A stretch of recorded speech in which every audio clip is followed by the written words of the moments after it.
Good morning and welcome to Time with the Children this morning. We're in our last Sunday of Christmas. Today is a special day in the church calendar. The special day is actually January 6th, but we kind of talk about it today, and that's Epiphany. It's where we celebrate that the wise men or the magi, they came to visit baby Jesus, and a light bulb goes off in their head. It's like a bright light, and they suddenly realize who Jesus is, that he's not just a baby, but that he is the Prince of Peace, the everlasting Father, the wonderful Counselor and mighty God that has come to bring about peace, love, and hope to the world. So that's what we're celebrating. We talk about light and dark, and we have been throughout our whole Christmas season. And the beginning of that passage from Isaiah said that the people who've walked in darkness have seen a great light. On those living in a pitch dark land, light has dawned. And that's kind of what happened when the wise men got there.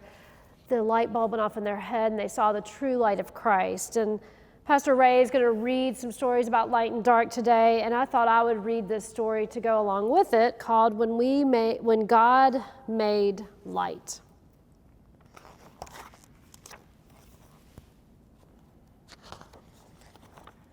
Let there be light. You might remember that from Genesis 1.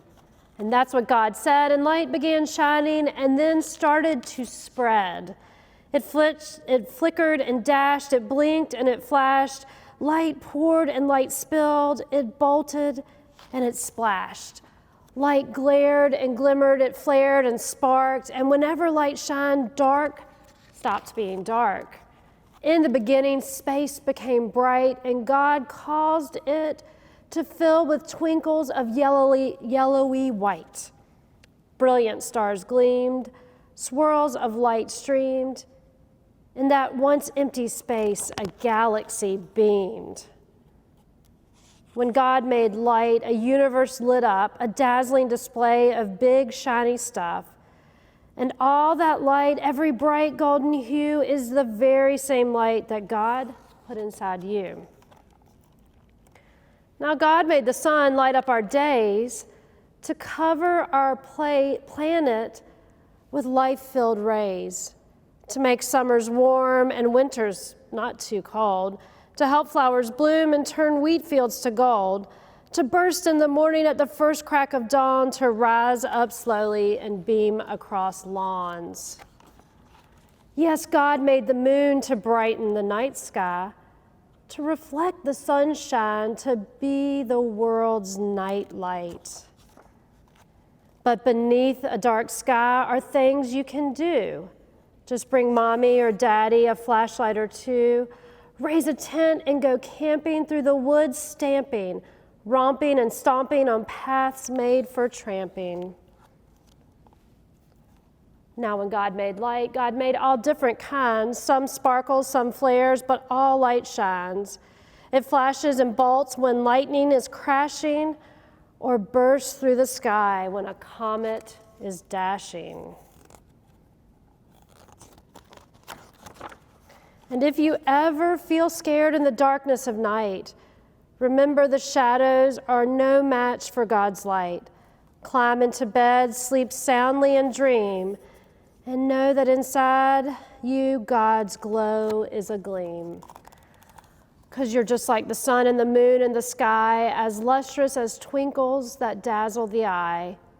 You're as splendid as lightning when it flashes so bright, because on the day you were born, God said, "Let there be light." So beam like the sun, glimmer like a star, and wherever you go, dark will stop being dark. Shimmer and shine, be a beacon so bright, 'cause when God made you, child, God made light. The end. So remember that you are God's light in the world, and God calls us to shine that light so that others may know God's hope, love, peace, and joy. Let us close in prayer together. I'll say a line and you repeat it after me. Jesus, you are the light of the world. And we are called to share the light of your love. Help us to be a beacon of your light. Help us to share your love with others, so others will not be afraid and will live in hope. And we all say together, Amen. See you next week.